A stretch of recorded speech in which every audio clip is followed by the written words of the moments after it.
so much going on everywhere, locally, in the world, so much going on that most of us, I think most of us here in this room could get up here on the platform and have a lot to say, because just your take on it is probably going to be interesting to a lot of us to hear.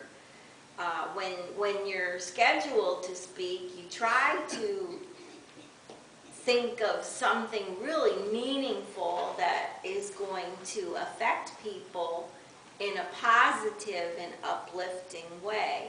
You don't want to get up here and be the voice of doom and gloom and sorrow and et cetera, et cetera. You want to leave people feeling energized and enriched, and that something wonderful has been passed to them.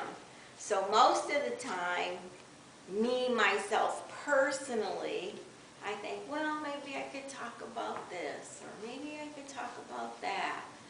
And then while I'm, going back and forth about all of that, meanwhile, Spirit is just, waiting, because they already know what we're going to talk about. And I do. Once I finally, kick myself out of the way, which, believe me, I go very willingly, Spirit steps in and says, okay, this is what they need to hear today. And I go, well, I trust you. I always trust Spirit. Never doubt, never question, and never argue. Because, boy, will you learn your lesson. It's like you get spanked sometimes. You learn. So I did, once again. I thought, well, okay, we can start with that. So I'm going to take this out of almost like one of our little Bibles, practically, Becoming a Spiritualist by H. Gordon Burroughs. And if you haven't read this book, you've probably heard most of it from the platform. So you might as well just buy it and just, get it over with, because this was one of the first books I was told when I started coming to church here that I needed to read. And I said, yeah, sure, just another one. So we used to do monthly raffles here, and it would be a book from the bookstore. So this was the book, and then I did win the raffle. So see, that's how Spirit, teaches you. You're going to read this book one way or another. So I did. So as we go through life, we acquire much needless baggage.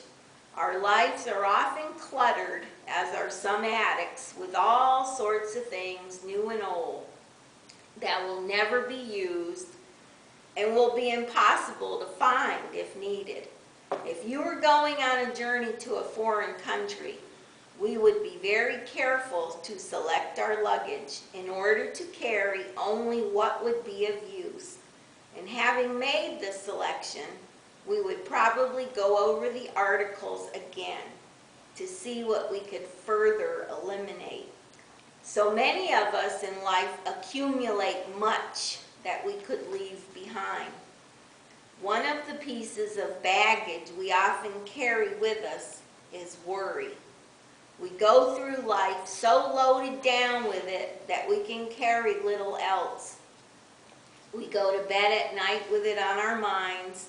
When we awaken, it is our first thought, and each day it becomes heavier, harder to handle, and more troublesome. We never see the bright side of things because we have so much of the dark about us. Okay, I'm not reading the whole book. That was just what I wanted you to hear, or what Spirit wanted you to hear.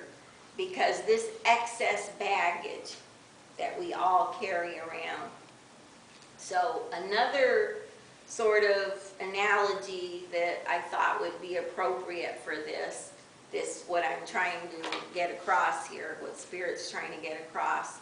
Okay, picture if any of you have a garden, or tend a garden, or even if you just grow plants in your house, you know, your shrubbery, whatever. How do you do that? I mean, every once in a while, you know that you have to get out there and get your hands dirty. Or wear garden gloves if you don't want to get your hands dirty. But basically, you're going out there and you're pulling weeds. You're pulling things that have those kudzu vines, you know, that are trying to take over the world, you know, and they pretty much have. But anyway, it's kind of your job to get out there because they're choking and strangling your really nice plants and flowers. It's just a matter of housekeeping, just like this. You know, you're carrying around way too much worry, and worry is stress, and worry affects you. It affects your health, your heart, your mind, your soul. It really does. And we all did obviously come here as spirit. You have a soul. You're going to be transitioning back eventually. So do you want that? No, I don't believe you do. So just like with the garden, we're going to do some weeding.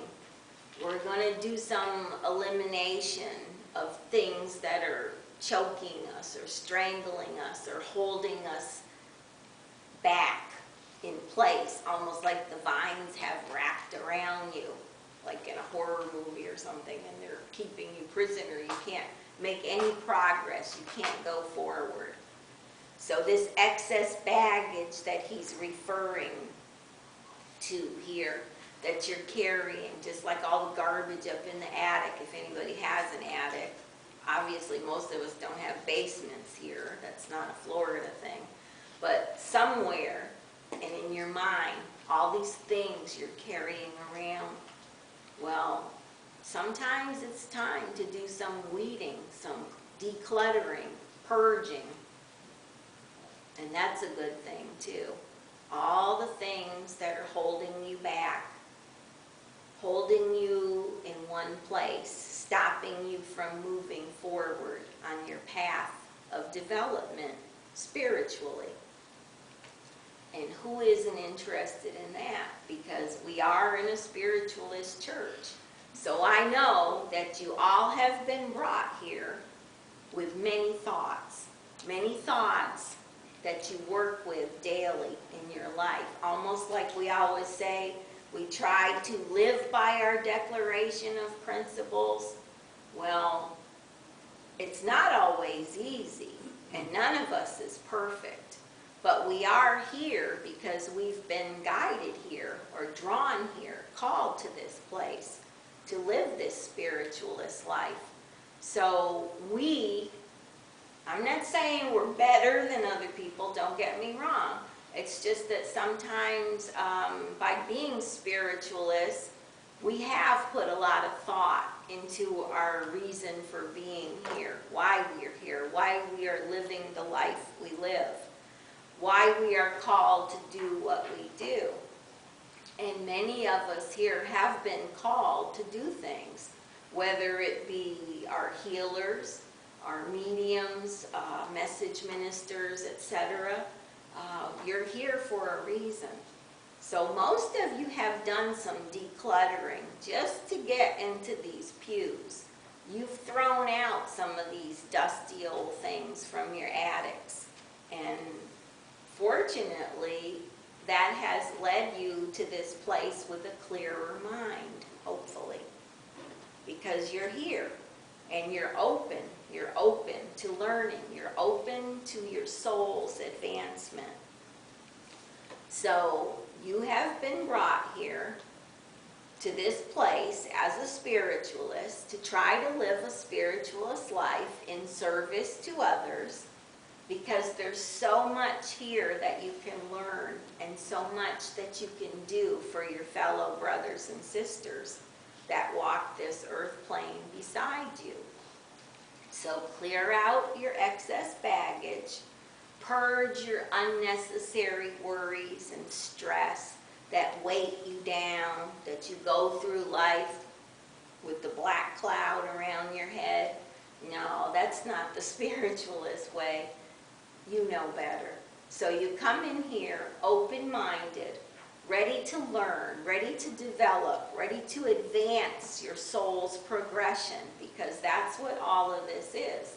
It's a lifelong process. Your soul has made this choice to be here, to live this life. And your soul knows when it's going to be time for you to start making your transition home after you've learned your lessons. So there are many lessons in this book, and I do highly recommend it. And I'm not just saying that because I'm supposed to say it, like read this book, buy this book. No, it's because if you do read it, you will learn quite a bit, and it becomes very appropriate the more you advance in spiritualism, the lessons that you have learned on your path, which we all have, obviously. So all I'm saying basically is let go. Let go of so much negativity that weights you down, that drags you around your life. And you can just tell when you come upon people that have that kind of energy, it's awakening to you, because spirit is like, whoa, you know, you do not need to be in this person's vibration if you can help it. Now, sometimes these people are actually guided in here. Then it does become our responsibility to see if there's any way possible we can help these people. Because if they were guided here, just like a lot of us were, well, they're here for a reason. And there must be something here that they need. Someone here that can help them with whatever gifts they have. We have a lot of people here in this congregation that have tremendous healing abilities. And they don't carry a sign or wear a badge and say, ooh, healer, healer, come to me. No, no, it's very subtle, just like spirit, very quiet, very low-key, but the power of it is intense. It's amazing. The people that have stepped into this sanctuary and come for healing, they always leave in a better state. And that's your soul's progression, your soul's advancement. So believe me, Spirit knows what they're doing. And like I always say, you learn to trust Spirit. You learn to declutter your attics of cobwebs and negative thoughts and feelings, and become more open and accepting of others. And when people come in here, trust that they've been guided here possibly like you have, and that it's for everyone's advancement, spiritual development. And that's what we all look for. So when we encourage you to take the classes that we do offer with our NSTs, hopefully a lot of you are able to do that. And if not, you know, we offer other classes as well with other teachers that have gifts that come in here, because everyone that comes in here has been guided. Trust that. No one in this room is here by accident. If you just wanted to just go to church and sing a song, well, there's many churches right down the road. There's like every block there's some kind of church. So why did you end up at a spiritualist church? Well, trust that you've been guided here just like we all have, and know that you're going to get something out of this. And even if you walk away a week from now or 6 months from now, just know that the time that you did spend in this church was for your own personal enlightenment and awakening. No one's here by accident, and no one has been put on the earth plane by accident. You all come with your own path, and we welcome you. We want to share our path with you.